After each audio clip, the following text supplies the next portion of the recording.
Hello, beautiful people. In today's episode, I speak to Ed Latimore. And Ed is a professional boxer, or at least a former professional boxer, who now writes online. He has a physics degree, and he quit alcohol entirely. These are some of the things that we touched on in this episode. It was a wide-ranging discussion. We learned about the similarities between some of those things I just mentioned. And if you enjoy this episode, let me know on Twitter at HeyDannyMiranda. And if you'd like, leave a review on iTunes. And you can, of course, always sign up for my newsletter, Tuesday Treasure. You can find that at DannyMiranda.com. And the sign-up bar will be right on the bottom. And I would appreciate you so much if you did sign up. For now, though, here is our episode and conversation with Ed Latimore. Interesting people, thought-provoking conversations, nutrition for your brain. Journey through the minds of the world's top performers and discover what it really takes to achieve your highest version. This is the Danny Miranda Podcast. Ed Latimore, thank you so much for joining me. Hey, thank you, man, for having me. I'm really, like I said, I'm pleased to be here, man, and excited to get into whatever we're going to talk about today. I never know what the topic is going to be. Like, I kind of know, but still, I find that it tends to be an interesting conversation when I'm caught by surprise, kind of. Yeah, and you know what's cool is like I enjoy not knowing either, because I feel like you could say something that could lead us into a completely different direction than I would have had when I planned it. So I just like to keep it on the fly, let things go the way they go. But before we get into all that, just tell everyone who's not familiar with you a little bit about yourself. So I'm at Latimore. I've been writing on my website at latimore.com for a few years. I was in another life previous. I was a professional heavyweight boxer. Those days are pretty much over. And during that time, I decided that I needed to go to school and give myself a future for something other than boxing, because I knew that wasn't going to last forever. So I went to school and studied physics. And during that time, I figured out that I'm not too bad at making money online. And that is now what I do almost full time. A lot of it is just another extension of writing is all it is, you know. So that sums me up. I mean, I'm sure there's some tidbits in there that'll be revealed organically in the conversation, and that I forget just from introducing myself so often, but yeah, we'll see where it goes. Yeah, man. So what I'm so fascinated by, and you could maybe explain to me, is you go from boxing and then you go to physics, and you want to pursue a degree in physics. Why physics as opposed to anything else? When I was so I graduated 2 years ago, and it was not so much that I was naturally pursuing physics. It was that I needed to go back to school for something. And I did all my research, and it looked like everything I could go back to school for was going to have math, or that was worth going back to school for and getting a degree in was going to have math in it. So I said, let me go to school for math. That was the original plan. And I also chose that. Sorry about that, yawning. I also chose that because I was looking for something to do that would not have me do lab science. And it wasn't a fear of lab science per se. I just figured I'd have to work, and I knew I'd have to miss work and miss class, and lab science are hard to make up. But the original plan was math. And then when I enlisted in the Army to get money for school, my MOS was related to technology, electronics in particular. And my MOS is my military occupational specialty. So I got exposed to a lot of electrical engineering concepts, and I said, wait a second, this is far more interesting. I think this is what I want to do. I want to study electrical engineering. So I'll go on the track for that, which is a set of, physics 1 and physics 2. And then in physics 1, I did an experiment with kinematic motion, and I said, okay, this is what I really want to do. Now, this is interesting. This is fascinating. Let me go and pursue this. And so I did. And so for a brief moment, I was actually double majoring in the scholarship I got when I left community college to transfer full time. I was set to to be in a program where I was going to get my bachelor's of science in electrical engineering and my bachelor of arts in physics, and then I figured out that I'm not too bad at writing and making connections and a living from that online. And I said I want to do this full time, so I stopped my electrical engineering degree, transferred the credits over to physics so I could knock it out in 1 year. A year that was left. It was originally a 5-year program. I was like 3.5 through, where I had this realization, and then I just ran with that. Wow, man. It's so interesting because what were you expecting to do with the physics degree? Just find a job, or what was the plan? Because it seems so different than making money online. Yeah, I figured someone would hire me to do something. Yeah. I didn't quite know what, but I knew there was there was opportunities, and where the opportunities are. And the other thing is this, like, physics is a quantitative science. So a lot of stuff that you can do, lets you, it requires a background in mathematics, coding, or science. I always say, physics is the one degree I can do almost anything that doesn't require professional postgraduate training or post undergraduate anyhow. And even that's not entirely true. I could sit for the patent law board and be a patent lawyer, or at least serve in capacity as one. So that's where that came from. I mean, I didn't know quite what I wanted to do. I just wanted options, and physics has a wide variety of options. In fact, that's shown by the projected salary for the degree. It's the greatest range of any degree. It's from like 60 to 95,000 for starting salaries, and that's because there's so many different areas you end up in with the skills. I think someone described physics as like the social sciences degree for science. Like it's a little bit of everything, and but it's actually a lot of bit of everything. Like I officially have a math minor and a chem minor, and I took quite a bit of programming. Not enough to where I'd be able to like write a database or something, but I can sit there and think in terms of how a language is written, even if I don't have any experience with that language. They had us do a lot of our programming in Python and MATLAB, and for some of my tests, I had to use something called, I hope I get this right, Maple, which is a solving language. You put it in, it calculates some things that would take a long time to do by hand, because physics is about the physics. The math is just a tool they want to test our mathematical ability beyond what is necessary to ensure that we can do the problems. It's very interesting. And what jumps out to mind is wondering about the similarities between 3 seemingly different things, which is 1, professional boxing, 2, masters in physics, 3, writing online. Those seem like such different things, but have you noticed any similarities between those things? Well, it's funny. I don't have a master's in physics. I only have a bachelor's degree, which is it's still nothing to sneeze at, but but I just wanted to clear that up. Gotcha. But in terms of similarities, sure, like they all. I mean, that they all require hard work and really diligent work, and even with the most talent, you still have to come in and really put your mind to solving these complicated problems. It's not nearly as simple as like I think anyone wants it to be.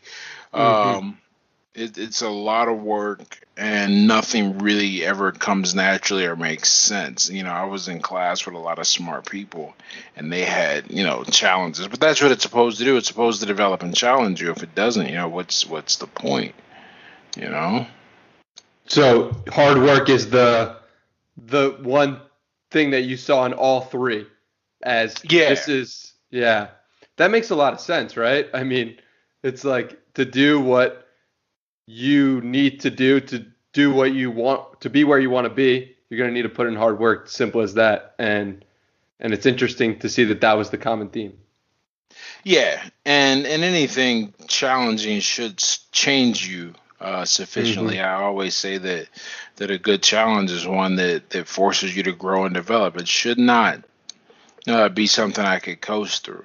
And none of those things are, it's nothing I could coast through. So I enjoy being challenged. Maybe that's not why a lot of guys get into this, but for me it was absolutely about the challenge and the ability to do something that other people can't do. That's always Hmm. cool to be able to say that. You're not going to meet a lot of professional boxers. You're not going to meet a lot of people who study physics. We're a unique breed. Hmm. Absolutely. It's hard to think of just people who combine those two. And it goes back to something that Scott Adams has said, which is just like combining skills from different areas, right?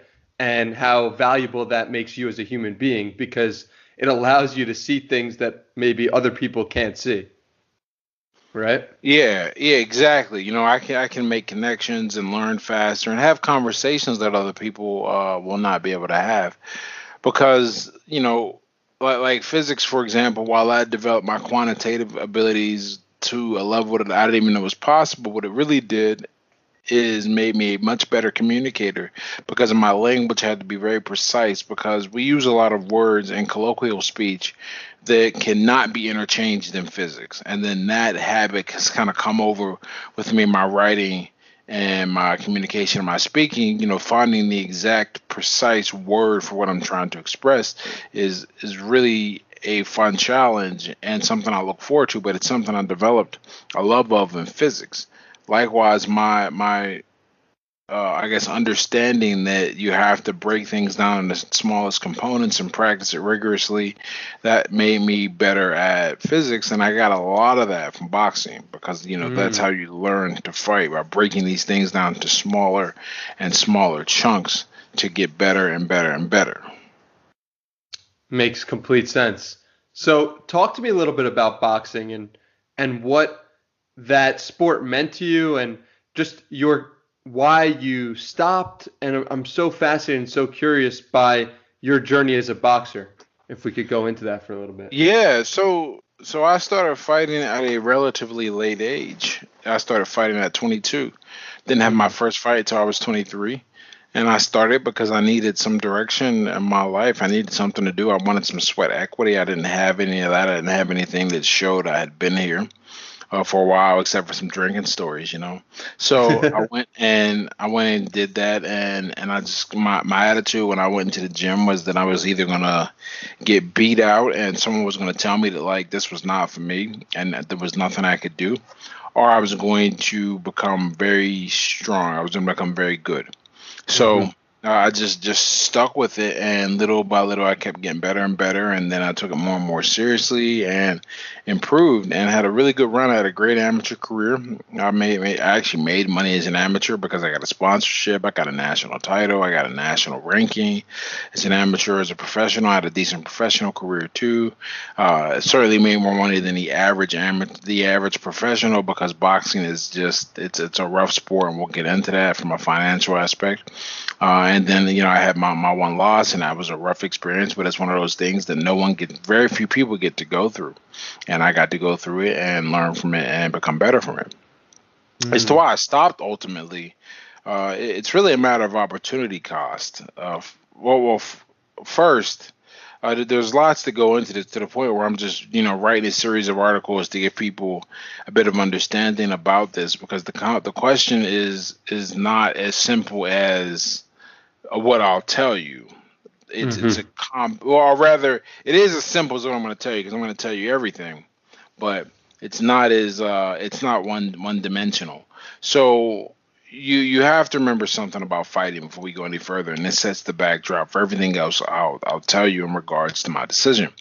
There is, I mean, in terms of the amount of money and time you spend until you get like on the big TV, you just better off getting a job. I mean, it just doesn't pay well.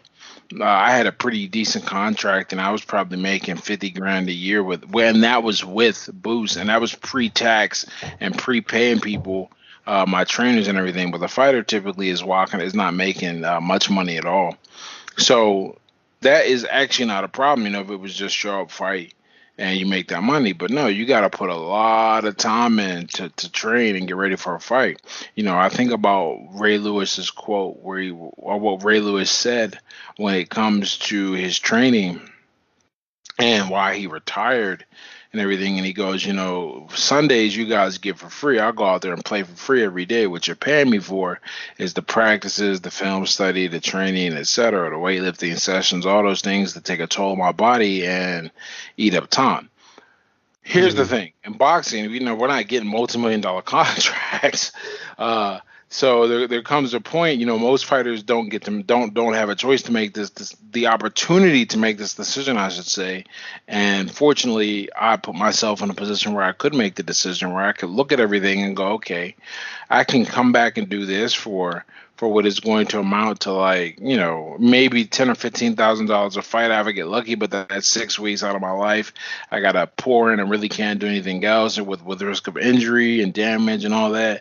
And that doesn't even guarantee I'll win or get a good offer the next time, because fighting, believe it or not, is not linear in terms of you won that one, you get paid more for the next. It's just a rough, weird game. I said I could do that, or I can continue, because at this point now, my online business is doing really well. My writing is doing well. Okay, I can pour my energy into this, not take any more damage, make more money, go further, and ultimately reach out to more people. Because and doing both wasn't really an option, not at the level I was competing at, because I would have to be in the gym, 4 to 6 hours a day, practicing, watching weight, diet, all that, and being optimal.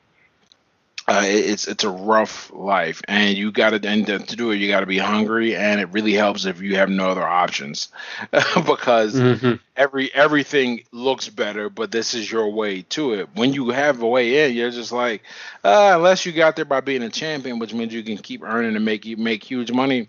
It's not really for a guy like me. When I lost, I took a break to let my body recover and then go back and finish school and everything. And then when I came back, I was getting ready for a fight, and I got injured, and then my coach is just like, what are you doing? You gotta, you've done this great thing with your life. You don't have to be here. It's a rough situation. Yeah, he was right. I mean, because at the end of the day, I can travel and go do whatever I want. I wouldn't be able to move to Europe if I was still fighting or anything like that. At least not the fashion I did it. So that is really what it comes down to, man. A lot of opportunity cost. I could just make more money elsewhere. A lot of fighters don't get that option, so they have to keep going. They have to stick with it. I got to leave on my own merits, with my wits amongst me, not being not being dragged out the game with a terrible record and able to go do something else. And a lot of that is because I knew that was coming. I knew the end was going to come one way or the other, and I wanted to make sure I was in a position to not rely on it. And turns out I did quite well for myself and continue to. Love it, man. It's amazing. And what I think about when I hear that is just the late start. The late start really jumped out at me, because you hear so often that kids are getting put into sports nowadays at 7, 8, 9, 10 and training ridiculous hours and going to different places. And do you look at your late start at 22 in boxing as an advantage or a disadvantage? Do you ever look back and say, damn, I wish I started earlier, it would have led me to a greater place? How do you think about that? Yeah, because the reason I did what I was able to do is because of the events or because of the experiences I had at that moment and who I was at that time. You just, yes, if I could go and start with everything I knew and had experienced and seen, it would have been better to start earlier. But then, a lot of the opportunities I got were time sensitive. The timing was, for example, the sponsorship I got in LA, that program doesn't exist anymore, and it'll probably never exist again if I had and it didn't exist even when I was partly an amateur. So there's no guarantee that that's ever coming back, or it would have even been there when I was an amateur. It's just how these things work. Or if I had started earlier, I mean. So no, I'm really happy with how it turned out. I just and more importantly, man, it makes for an interesting story, because very few people will ever do that. Will ever start something like boxing super late? No way, go get a job. Or maybe you just missed your turn. That's how a lot of people feel, and I'm fortunate I was never in that position. Yeah, man. It's a really a crazy story, especially to start that late. And what's cool is just how old are you now, by the way? I'm 35 now. Wow. So this is all just in the last 13 years. And that's awesome and very exciting because it just shows like you just put your energy and your focus on one thing in those three particular situations, whether that be boxing, physics, or making money online, writing online, and you were able to excel at each one, it seemed, from just focusing and putting your energy into that.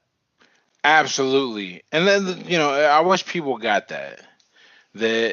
All it takes is, a little bit of concentrated effort over not that long of a time period. Certainly not in the grand scheme, and not really in a short, scheme. 6 to 18 months can do wonders, depending on the field and how much what will your natural talents lay and everything like that, and your natural disposition. But you can make some serious headway if you put your head down and get to work. Absolutely. And going off that is something that you have done, which is you've quit drinking. And when I first heard about this, I was like, that's so interesting, and I'm so curious, and I want to dive deeper on that. Why did you quit exactly, and what have you learned since quitting alcohol? I quit because it was in the way. I couldn't make progress. I wasn't the guy who could drink and party and go, kill life, and that's cool. Hmm. Because I recognized that, and I wanted to kill life more than I wanted to party. So I set it aside. On top of that, I didn't like my behavior. I felt like, I was putting a lot of strain on the relationships that I had, and that's no way to live. So there's that for sure. I didn't want that problem anymore. So that made quitting a very easy choice. Those things. Well, once I was ready to make it, I didn't have a lot of debate. I looked at everything that was going on in my life, and I said, "This has got to go because I have a chance to really change the course of my life and do great things." And on top of that, I don't. What do I gain? I gain nothing. I thought about that. I said, "What have I gained every time I've been intoxicated?" And I gained nothing but what I have. But what I gain while sober, is incredible, and I have control over it. I have control over the conversation and my memories.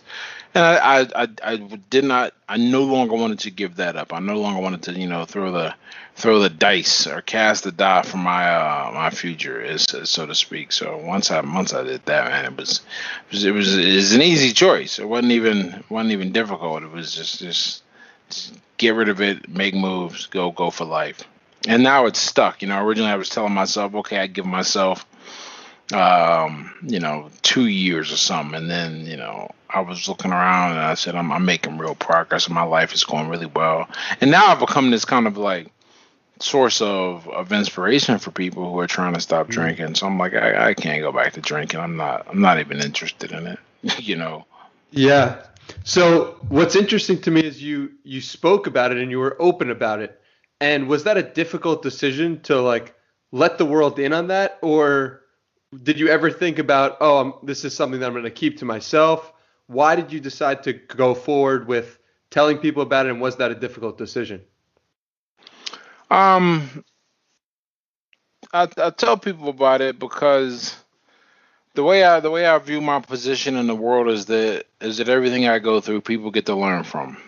And Mm, fortunately, I can align that with commercial incentive as well. So that sets the tone for writing a book or making myself a more interesting and appealing candidate to do other things. Um, so it wasn't really ever a question of if I tell people or not. You gotta show people what is possible when you make changes in your life like this. Uh, I mean, that's like, to me the question is odd, like because it never even entered my mind to not discuss it. The only mm, thing that entered my mind is when to discuss it, and I don't think I wrote an article about it or anything um, until I was like a year in or something like that.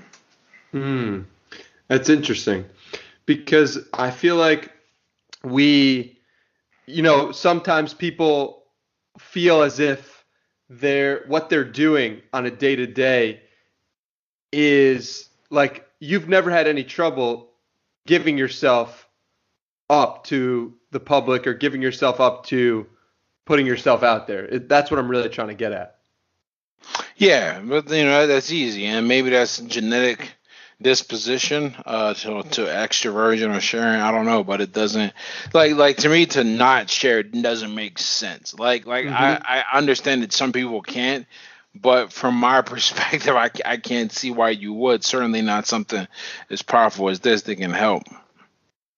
Yeah, and no doubt, and I think it has inspired people and changed a lot of lives. Just you being open and honest about the journey that you've been on, and it's really interesting and really cool to read your writing about it and to see like that you have changed as an individual. And I think back to like the photos you have that you've posted on Twitter of just yourself while you were drinking and the stories about what you used to do and just how changing one simple decision changed your entire life or helped change your entire life is really powerful, and it's an awesome way to help inspire other people. Yeah, and in terms of the pictures I put online and what I show, and Hmm. and more importantly, like the habit that led to that life versus this one. I always say drinking was my character or my keystone habit. Hmm. Once I got that under control, everything else fell into place. And it was like instead of drive on the highway of life, with my foot on the gas pedal, it was like I had an extra boost. So my foot on the brake. I mean, it was like I had an extra boost, and it's really been so easy. I would never go back at this point. I mean, I'm just so happy and content. And on top of that, my brain has made some good shifts. I mean, I know how to look for things to do that don't involve alcohol. I know how to socialize. I know how to have conversations to be interesting. I'm confident enough in myself to excuse myself from situations where I'm not enjoying myself anymore instead of just having a drink and try to make it enjoyable. Hmm. I so often it's so easy. It's such a crutch to lean on. Like, oh, let's just grab a drink or let's and people use that as a way to have social interactions and it's really interesting. I haven't drank since March 1st, and we're recording this in September. So Awesome, last awesome. 5 months. Yeah, and it's just like it's not even I felt like I had a problem with it, right? But it's like it's been so the momentum that I've gained from not drinking is just next level and it feels different. You don't wake up on Sunday with a hangover. You don't your mind's clear and I know exactly what you're talking about and it's powerful stuff, man. Yeah, I'm living proof, man. I get to be an example. It's really cool. For sure. So, talk to me a little bit about writing online and what that's taught you about just human nature and some of the lessons you've learned. I've learned if you just write what you know, then you're gonna do okay. That's it. A lot of people want to copy. Copy's probably not the right word because copy implies a malicious intent, I believe, or at least a dubious one.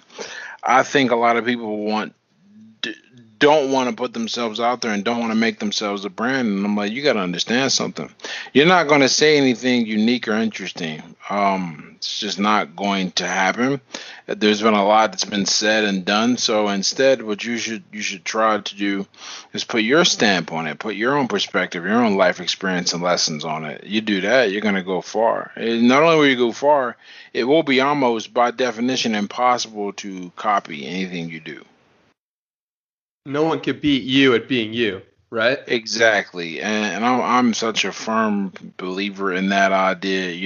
It is just like you can't be better than me at being me, man. It's not gonna happen. So instead, what you should just do is is be yourself and hope for the best. Like that's really the best idea For for many sure. people. Yeah, and you've now gained, how many followers do you have on Twitter? Over 100,000 followers. So you clearly know something about growing a following on a social media platform. What advice would you have for someone? Is it just to be yourself who's trying to That is grow on it. Twitter? That's it? It's that Yep. simple? That's it, man. That's all you can do. You don't have to worry about anything else. And then now there are the technical execution aspects of it, the writing. But in terms of the content, if you just pull it from your life and you try to help with it, you can go pretty far. Hmm. And what I love about you, it seems like your intent is so good, right? Like your intent is coming from a place of helping people, of showing that your own life experiences, this is who I am. I don't care if you judge me, I don't care whatever. My intent is just to help. And that I admire. And is that accurate? Yeah, that really is, and it has to be that way because there are going to be a lot of people who, for whatever reason, don't not only don't vibe with your message, but it antagonizes them. I never understood this, but hey, it is what it is. But my job is not to convert someone to my fan club if they don't even like what the hell we're cheering about. There are tons of other people and other places on the internet. Some people ain't gonna be. Not everyone's gonna be for you. I mean, I've interestingly enough, having a popular account really shows you that not everyone is meant for you, and nor should they be. That's kind of boring. For sure. And you just have fun with it. I see you posting all the time about crackheads, and you're going crazy with just telling people, you're like joking around and showing your personality, and it's like that's part of it too, right? Yeah, because it's me. There is no. Yeah, It's not a business. It's a person. right. And that's amazing, right? It's like people sometimes can take it so seriously, take Twitter so seriously, take the social media platform so seriously, and take the people on it so seriously. And you're saying, like, look, like, this is me. I'm just having fun. We're joking around. Who cares? And that's awesome. It's awesome to see. Yeah, because at the end, if you don't like the jokes piece, people unfollow me all the time. It's one of those things. Um, that just doesn't bother me anyway. Yeah.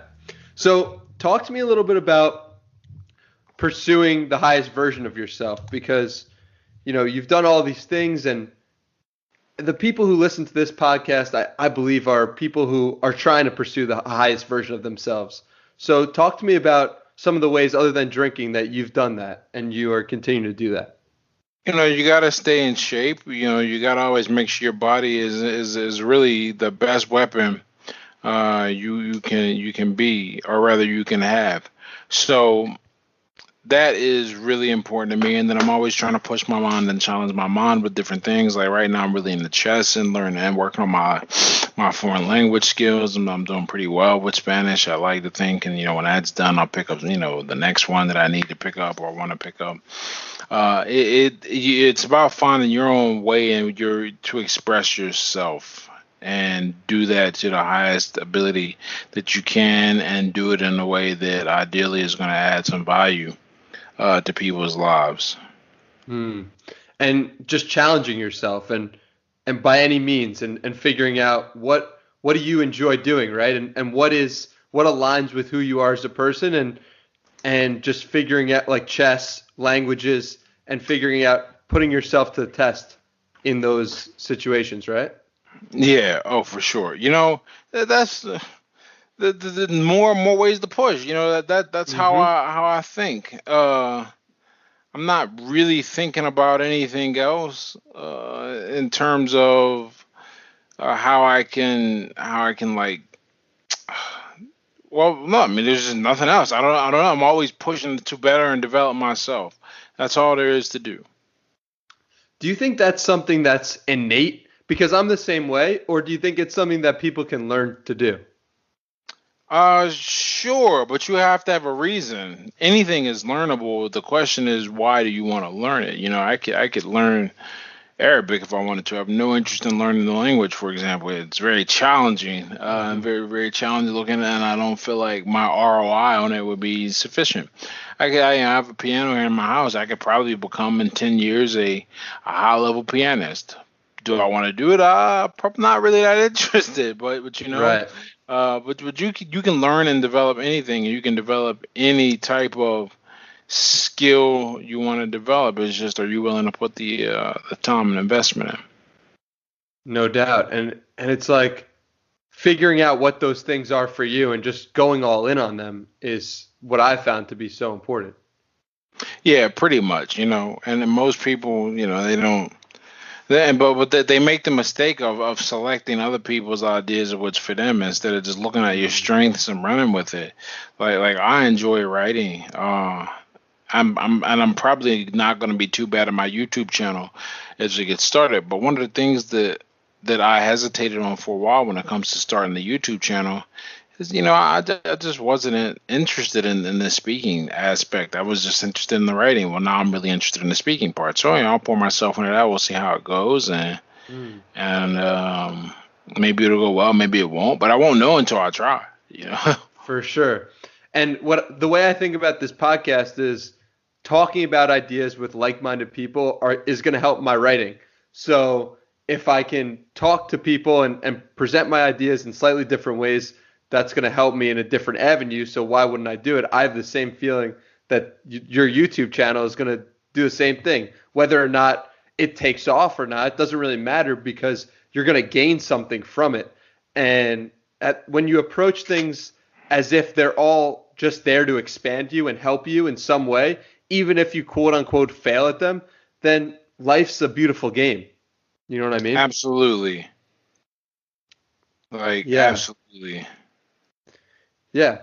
So talk to me about your YouTube channel. What are you planning on doing with that? And where's your head at with that? Have you launched that yet?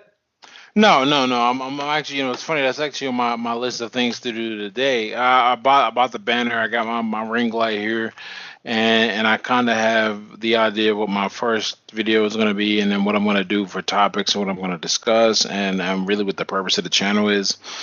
But the whole idea is, there are things that it's another way for people to consume my knowledge. Not everyone is going to read a post on my blog, but some people are going to listen to a video that I make. Mm-hmm. Those same people, and we flip it. Some people are going to listen to those videos, but not necessarily follow my blog. And it's just another way for me to solidify what I'm trying to do and grow my reach and it should be fun. I can't say how well or not well it'll do. All I know is, what I've done in the past. I may turn out to absolutely hate it, but I do know that I have all the material here to do better. It's awesome. And so I'm so curious about what are your, do you set goals for yourself? How do you set goals in general, and how do you think about goals for your YouTube channel, or do you just say, screw it, let's go and let's do it? What's your mindset like? I try to refine a process. A lot of goals I can't control. I'm naturally a systems versus goals type person, but I reached it at a different conclusion or from a different process than I think a lot of the typical literature goes about, and discussing a difference and why we focus on systems versus goals. For me, it was process versus outcome, which I think is the same thing. And I know that if I refine a process, then I'm going to do better. I can't control how many people follow me, just like I can't control, for example, my chess rating, but I can't control the caliber and quality of the moves that I make. And if I make enough quality moves over the course of a game, the game tends to go in my favor, Mm-hmm. So what are some of your process goals for this YouTube channel, if you don't mind sharing? Right now, just record one good video a week, That's pretty much it. Record one good video a week. Make sure that I learned the SEO for YouTube and optimize that, and then use it to draw traffic to my website, and vice versa. Use my website to send traffic to my YouTube video or my YouTube channel, and that's about it. I mean, that's the process. One good video per week right now. I'm not a hardcore YouTuber, but I have a good enough audience, and I think my acumen with speaking is high enough so where I can do a great deal. I can do certainly, I think, better than the average person off the jump. I've got a great audience that kind of already drive to the channel without thinking too much about it. So that's that's my process right now, one a week. Take a simple idea and take it seriously is Charlie Munger's quote, and it just sounds so true based on what you're talking about for YouTube. Exactly. Exactly. We can get so overcomplicated with, a million things here. I want a million subscribers, or I want X number of people, or I want to do 100 videos. And it's like, just do one a week. Just do it for a long enough time. Be consistent, and you'll be shocked at what happens, right? Yeah, and people are really going to show up. So we'll see. We'll see. Awesome. Well, I'm excited to check that out for sure. And I love that you're taking the writing and expanding it to a different place. It's like it all serves to expand you. It's about time, I think. Yeah. I mean, and why not, right? Like you have such an amazing audience of people, like you said, and such a diverse group, and such a wide range. And it's like some of those people are going to love video as well. And so it makes sense to put that out there. That's why I'm doing this podcast, right? It's like you might like my tweets, or you might want to consume audio. So to give people an option how to consume is really important, it seems like. Yeah, that's this game, Mm-hmm.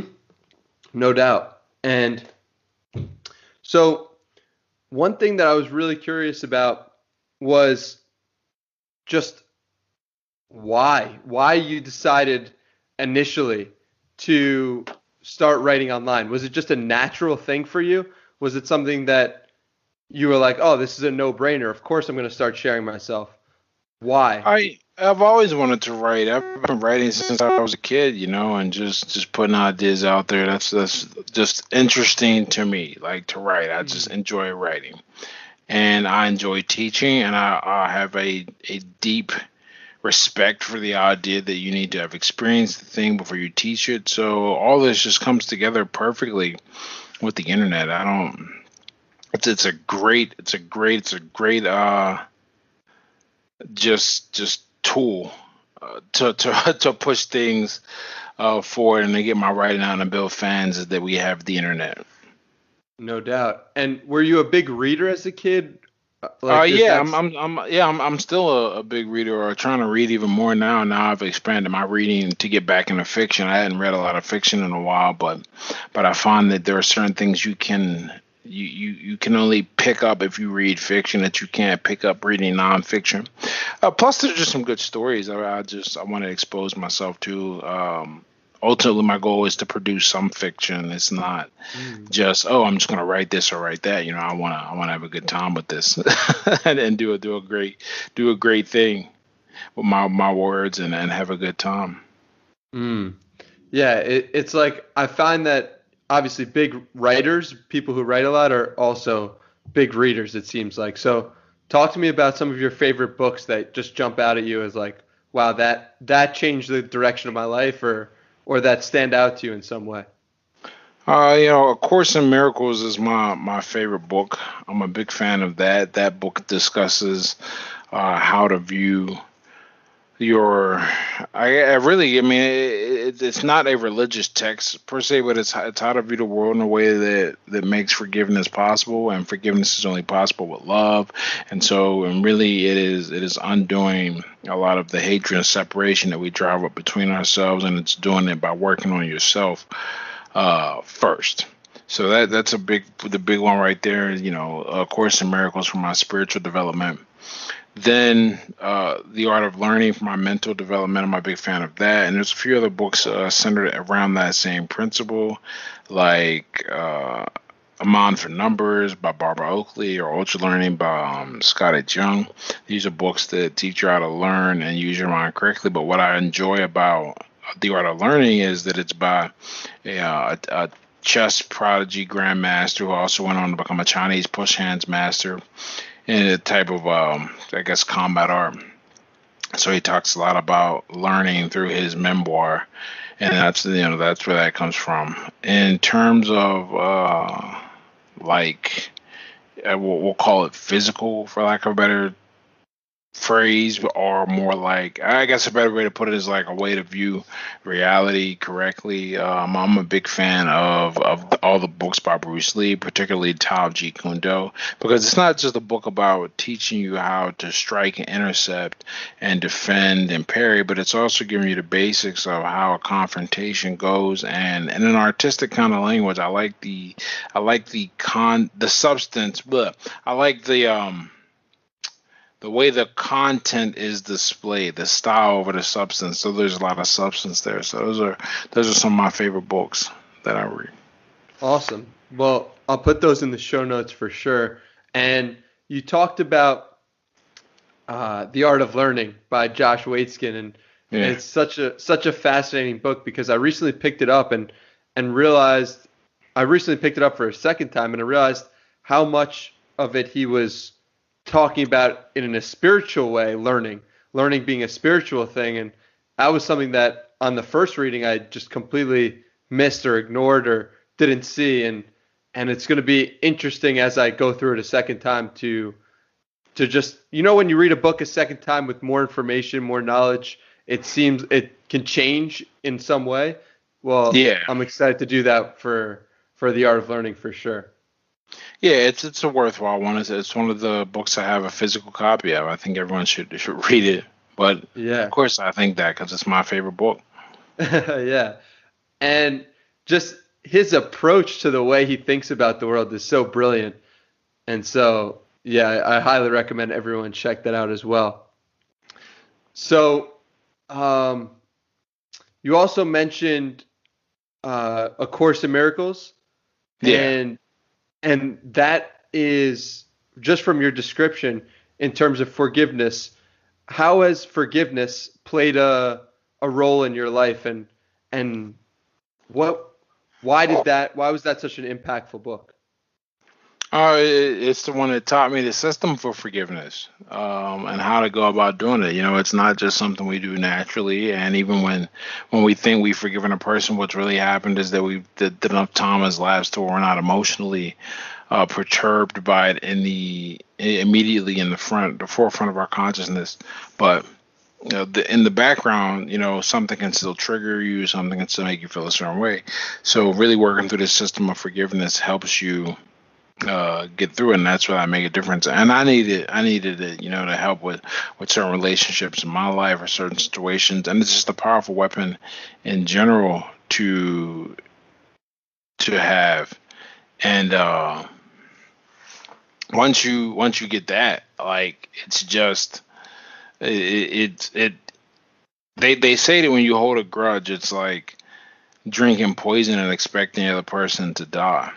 And that is why you need forgiveness, because I think it's very natural for humans to seek revenge and hold a grudge, and then the grudge is kind of the battery that charges the weapon or the machine that is vengeance. But except, when you strike it or you feel like you've gotten even, nothing really happens. You still feel empty, because that's you can't undo the past, which is a lot of what holding a grudge or trying to attack people does. And no, instead you have to go get out there and really do the internal work on yourself, the forgiveness. It reminds me of the quote, I think, by Buddha, which was like, if you're holding a hot coal attempting to throw it at someone else, you're actually the one getting burnt. And it's just interesting because forgiveness is the same way. Yeah. So, exactly. Yeah. So the crazy thing to me is you're reading all these books, right? And were you boxing at the same time? Were you just like bringing books with you everywhere you went when you were boxing? Like, how did that work exactly? And was that like interesting to you? Is that normal? Like, were people making fun of you for reading books while No, you're no, no boxing? Or one, no, no, no. no one was Hey, making fun of you remember, because you got to you'd punch remember, them in the face.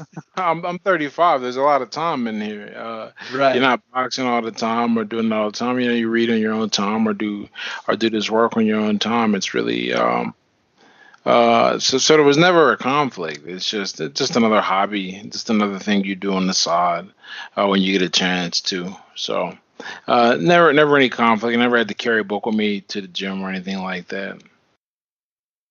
All right, brother. It's been a pleasure to have you on, and I'm so grateful that you took the time.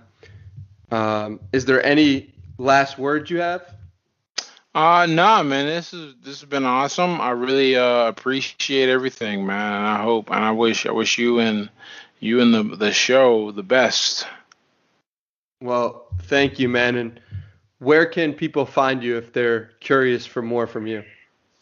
I'm at Latimore everywhere on the, so if you want to find me on YouTube or Instagram or my webpage or Facebook or Twitter, it's all Ed Latimore. EdLatimore.com is my website, and everything else is just Ed Latimore. Awesome. Well, it's been such a pleasure, and I'm so grateful you took the time, and hopefully we'll have you again on sometime soon, and all the best to you, my man. All right, thank you very much. All the best to you.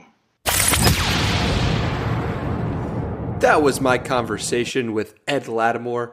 And if you enjoyed this episode, let me know on Twitter at HeyDannyMiranda. And if you'd like more from me, you could check out my free newsletter, Tuesday Treasure. I send that out once a week. It's the greatest things that I find in a week, and I put a lot of effort and a lot of thought into that. So if you enjoyed this episode, you'll probably also enjoy that newsletter. I really, truly appreciate you listening until the last second of this episode. Thank you so much for listening, and I will see you again in the next episode. See you soon.